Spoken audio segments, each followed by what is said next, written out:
I want to talk about chapter 9, Never Satisfied, right? What is this about? Why is this important to understand, in a relationship? Because I can see how this plays a bigger part than people think. Like when you're just never satisfied within yourself, nothing's going to be good enough for you. But I want your take, and why was that chapter important for you to talk about? Well, I think firstly, because if we're not careful, we oscillate between two different types of situations in our love life. One where we get really excited about someone who's not available and ends up breaking our heart. Right. Oh. And the other where we get someone who feels really safe, who we feel no spark with, and we spend our lives questioning if they're the one for us and if we should be going for someone who excites us more. And we do this figure of 8 between these two different situations, always wondering when am I ever going to be happy? Is happiness anywhere to be found? Am I always just going to either feel safe and bored or excited and heartbroken?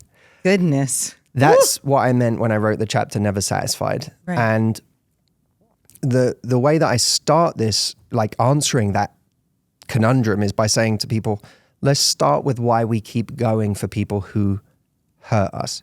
Why do we keep going for these situations that leave us worse off at the end of them? And I go through, I think it's 5 different reasons why that is. And one of them being that we go for a pain that's familiar to us.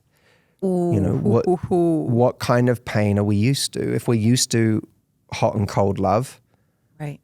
If we were used to that growing up, we come to learn that's what love feels like. Love feels like mega anxiety and abandonment, followed by the euphoria of suddenly someone shows up for you for a day.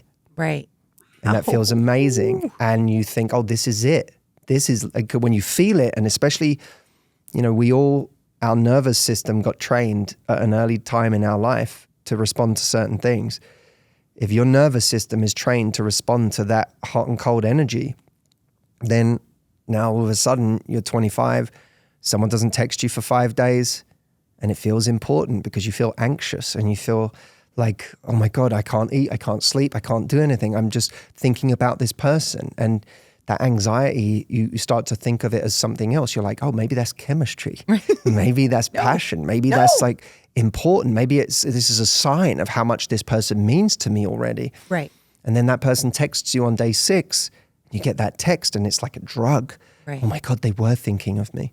And so you're in this pattern of, wow, this is the thing. If I could just get this person, I'd feel good. Meanwhile, there's someone else who's actually turning around to meet you.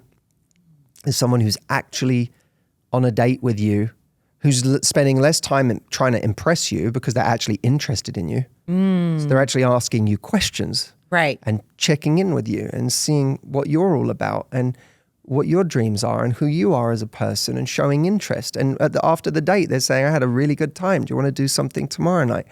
And being simple. Yes. And consistent. And you go, boring. What is this? Right. This isn't it. Let me go back to this situationship with this person who I've been microdosing on for the last 2 years of my life, thinking that one day if I could finally get them, I'd be blissfully, euphorically happy. It doesn't happen.